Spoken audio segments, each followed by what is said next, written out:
Hi hello నమస్తే. నేను మీ కట్టా కార్తీక్. శ్రీవారి భక్తులకు ఓ శుభవార్త.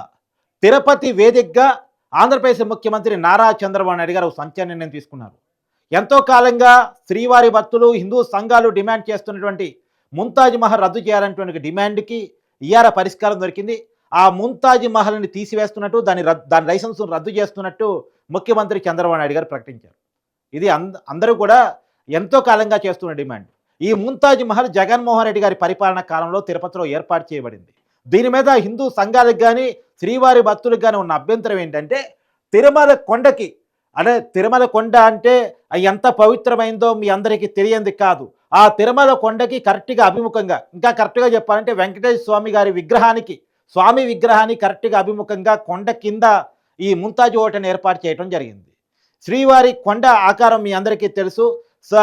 స్వామివారు నిద్రిస్తున్నట్టు ఉంటుంది తిరుమల కొండ. ఆ తిరుమల కొండకి కరెక్ట్‌గా దిగువ భాగాన, కరెక్ట్‌గా అభిముఖంగా, దానికి ఎదురుగా వచ్చే రకంగా, అందులోనూ వెంకటేశ్వర స్వామి మొహానికి ఎదురుగా వచ్చే రకంగా ముంతాజ్ హోటల్ నిర్మాణం జరిగింది. ఈ హోటల్ నిర్మాణాన్ని అప్పట్లో హిందూ సంఘాలు, భక్తులు అందరూ వ్యతిరేకించారు. వ్యతిరేకించినప్పుడు కూడా ఆ వ్యతిరేకతని వైసీపీ ప్రభుత్వం పరిగణలోకి తీసుకోలేదు. పైగా మీ మనోభావాలతో మాకు సంబంధం లేదు అనేటువంటిదే ప్రభుత్వం అప్పుడు క్లారిటీ ఇచ్చే ప్రయత్నం చేసింది. అప్పుడు చైర్మన్‌గా పనిచేసిన వైవి సుబ్బారెడ్డి కానీ, భూమన కరుణాకర్ రెడ్డి కానీ అనేక మంది హిందూ సంఘాలు చెప్పే ప్రయత్నం చేశారు. టీటీడీ ఈవోగా, అదనపు ఈవోగా పనిచేసినటువంటి ధర్మారెడ్డి కూడా అనేక మంది చెప్పే ప్రయత్నం చేశారు. కానీ వాళ్ళు వినలేదు. పైగా జగన్మోహన్ రెడ్డి దృష్టికి కూడా హిందూ సంఘాలు తీసుకుపోయే ప్రయత్నం చేసినాయి. అయినా ఏమాత్రం కూడా కనికరం లేకుండా ఆ హోటల్‌ని నడిపించినటువంటి పరిస్థితి. ఆ హోటల్‌లో నాన్ వెజ్ వండుతారు. దాని స్విమ్మింగ్ పూల్ కానీ, కొన్ని అభ్యంతరకరమైన పరిస్థితులు నాకు చెప్పడానికి కొంత ఇబ్బందికరంగా ఉంది. ఆ పేరుతో సహా అభ్యంతరకరమైనటువంటి విషయాలు ఆ హోటల్‌లో జరుగుతూ ఉంటాయి కాబట్టి దాన్ని అక్కడి నుంచి తీసివేయాలి. ఇది హిందువుల మనోభావాలకు సంబంధించిన విషయం. తిరుపతిని గాని, తిరుమల కొండను గాని, అది హిందూ పుణ్యక్షేత్రం. అక్కడ ఖచ్చితంగా హిందూ మనోభావాలు తగ్గట్టు వ్యవహరించాల్సిందే అనేటువంటిది హిందూ సంఘాలు చాలా పెద్ద ఎత్తున చెప్పాయి. కానీ హిందూ సంఘాల యొక్క వాదనకి ఏమాత్రం విలువివ్వకుండా, మీ మనోభావాలతో నాకు పని లేదు అనే రకంగా జగన్మోహన్ రెడ్డి గారు పరిపాలన చేశారు. మరి ఆ ముంతాజ్ హోటల్ నుంచి జగన్మోహన్ రెడ్డి గారికి, లేదో వైసీపీ నాయకులకి ఏ మేరకు కమిషన్లు వెళ్ళాయో, మరి ఆ హోటలే వైసీపీ నాయకులదో ఏమో మనకు తెలవదు కానీ, ఎందుకంటే ఒక నేషనల్ సంస్థ దాన్ని నిర్వహణ చేసింది. దాని మీద అభ్యంతరాలు వచ్చినా కానీ పట్టించుకున్నటువంటి పరిస్థితి. మరి అంత అభ్యంతరకరంగా అనేక మంది ఉద్యమాలు చేసినప్పటికీ కూడా, ఉద్యమాలకు సంబంధించిన డిమాండ్ కూడా మీకు చూపిస్తూ ఉన్నాను. మీ గూగుల్‌లో కూడా దొరికితే save Tirumala, save Tirupati, say no to Mumtaz hotel అనే పేరుతోటి పెద్ద ఎత్తున ఆందోళన చేసిన పరిస్థితి, పెద్ద ఎత్తున నినాదాలు చేసిన పరిస్థితి, పెద్ద ఎత్తున వైసీపీ నాయకులకి వినతి పత్రాలు ఇచ్చినటువంటి పరిస్థితి. కానీ ఆ రోజుల్లో ఆ ఉద్యమాన్ని అణచే ప్రయత్నం చేశారు తప్ప వీళ్ళ మనోభావాలను పట్టించుకునేటువంటి పరిస్థితి లేదు.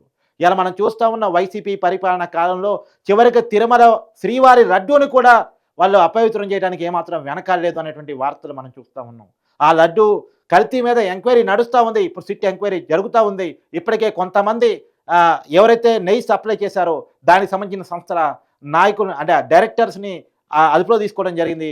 ఇప్పుడు కొత్తగా ఏవన్గా ధర్మారెడ్డి ఉండబోతున్నాడు అని చెప్పేసి కూడా వార్తలు మనకు వినపడుతూ ఉన్నాయి. ధర్మారెడ్డిని కూడా అదుపులో తీసుకుంటారనేటువంటి వార్తలు కూడా మనం వింటూ ఉన్నాం.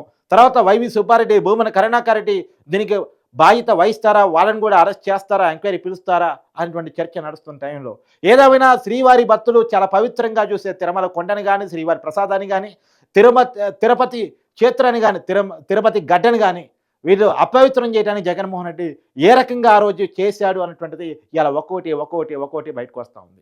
కూటమి ప్రభుత్వం అధికారంలోకి వచ్చిన తర్వాత కూడా ఈ ముంతాజ్ హోటల్ నడవటం మీద అనేక మంది అభ్యంతరాలు వ్యక్తం చేసే ప్రయత్నం చేశారు. ఆ రోజుల్లో ఫైట్ చేసినటువంటి భానుప్రకాష్ రెడ్డి లాంటి వాళ్ళు ఇలా టీటీడీ బోర్డు మెంబర్లు అయ్యారు. అయినప్పటికీ ఇంకా ముంతాజ్ హోటల్ రన్నింగ్ అవుతుంది ఏంటి అనేటువంటి అంశాన్ని అనేక మంది హిందూ సంఘాలు కావచ్చు, సనాతన ధర్మవాదులు కావచ్చు లేవనెత్తే ప్రయత్నం చేశారు. కాకపోతే దానికి ఒక పద్ధతి, ప్రొసీజర్ ప్రకారం పోయేటువంటి ప్రభుత్వం అని చెప్పుకునేటువంటి చంద్రబాబు నాయుడు గారు కొంత టైం తీసుకునైనా సరే భక్తుల మనోభావాలను పరిగణలో తీసుకొని ఆ ఓటర్ని రద్దు చేస్తున్నట్టు తిరుపతి కేంద్రంగా ఇలా ప్రెస్ మీట్ పెట్టి ప్రకటించారు. నిజానికి హిందూ సంఘాలు దీని మీద ఆనందాన్ని వ్యక్తం చేస్తూ ఉన్నాయి. గతంలో జగన్మోహన్ రెడ్డి చేసిన ఈ పని వల్ల మా మనోభావాలు దెబ్బతిన్నాయి. ఇప్పటికైనా ఆ ఓటర్ని క్యాన్సిల్ చేస్తున్నందుకు, ఆ స్టార్ ఓటర్ని అక్కడ నుంచి తీసివేస్తున్నందుకు ధన్యవాదాలు ఈ ప్రభుత్వానికి చెప్తూ కూడా అనేక మంది మాట్లాడుతూ ఉన్నారు, వీడియోలు రిలీజ్ చేస్తూ ఉన్నారు. కానీ ఏది ఏమైనా ప్రజలకు డిమాండ్ తగ్గట్టు, ప్రజల మనోభావాలు తగ్గట్టు ప్రభుత్వాలు లేకపోతే ప్రభుత్వానికి ఏ గతి పట్టిద్ది అనడానికి వైసీపీకి ఉదాహరణ. ఎందుకు తిరుమల తిరుపతి అనేటువంటిది కొన్ని యుగాలుగా హిందువుల మనోభావాలకు సంబంధించినటువంటి ప్రదేశం. అక్కడ ఖచ్చితంగా వాళ్ళ మనోభావాలను పరిగణలోకి తీసుకొని ఏ నిర్మాణానికైనా అనుమతి ఇవ్వాలి, ఏ పనైనా చేపట్టాలి. కానీ మీ మనోభావాలతో మాకు సంబంధం లేదు అంటే అది ధార్మిక చిత్రం. ప్రపంచంలో ఉన్నటువంటి ప్రతి హిందువుడు కూడా, ప్రతి హైందవుడు కూడా నమ్మేటువంటి అత్యంత శక్తివంతమైనటువంటి దేవుడు శ్రీ వెంకటేశ్వర స్వామి. కేవలం భారతదేశానికి మాత్రమే కాదు, ప్రపంచంలో ఉన్న ప్రతి హైందవుడు, ప్రతి హిందువు, ప్రతి వైష్ణవుడు ఖచ్చితంగా వెంకటేశ్వర స్వామిని జీవితంలో ఒక్కసారైనా కలవాలి, తిరుపతి రావాలి అని అనుకుంటాడు. ప్రపంచంలో ఉన్న ప్రతి హిందువు అనుకుంటాడు. Not only India. మరి అంత మనోభావాలకు సంబంధించినటువంటి విషయం అయినప్పటికీ కూడా ఆ రోజుల్లో ప్రభుత్వం పరిగణలోకి తీసుకోకపోవడం శోచనీయం. అలాంటి ఫలితాలు, అలాంటి కారణాల వల్లే ఇవాళ వైసీపీకి ఆ ఫలితం దక్కింది. కానీ ప్రజల మనోభావాలను మేము పరిగణలోకి తీసుకుంటామని చెప్పేసి అన్నటువంటి కూటమి ప్రభుత్వం కొంత లేట్ అయినా సరే ఆ ముంతాజీ హోటల్ని రద్దు చేస్తున్నట్టు ప్రకటించింది. మళ్ళీ మీకు చూపిస్తా ఉన్నాను చూడండి. తిరుమల దివ్యక్షేత్రానికి శ్రీ వెంకటేశ్వర స్వామి గారి విగ్రహానికి కరెక్ట్గా అభిముఖంగా కొండ కింద ముంతాజ్ హోటల్ని మనం చూస్తూ ఉన్నాం. తర్వాత ఈ తిరుమల కొండకు కూడా అదే అభిముఖంగా కనపడుతూ ఉంటుంది. ఆ నిర్మాణమే ఆ రకంగా ఉండేటట్టు చేశారు. ఆ పేరేమో ముంతాజ్ పెట్టారు. అది స్టార్ హోటల్ పెట్టడమేమో కొండకి అభిముఖంగా పెట్టారు. అది కావాలని పెట్టినట్టు అనిపించట్లేదా? మీ మనోభావాలతో మా సంబంధం లేదు, మీ మనోభావాలతో ఆడుకుంటామన్నట్టు పెట్టినట్టు అనిపించలేదా? ఏదేమైనా ఇవాళ రద్దు చేశారు, అంతవరకు సంతోషం. మరి జగన్మోహన్ రెడ్డి గారు ఎందుకు హిందువుల మనోభావాలను పరిగణలోకి తీసుకోలేదు? పైగా రెచ్చగొట్టే విధంగా హోటల్ ఆ రోజు నిర్మాణం ఎందుకు జరిగింది? ఆ రకమైన కన్స్ట్రక్షన్ అక్కడ జరగడానికి వీల్లేదు అని చెప్పేసి అనేక మంది చెప్పినప్పటికీ కూడా కొన్ని ఆర్గనైజేషన్స్ ఏర్పడి మరి దాని మీద ఫైట్ చేశాయి.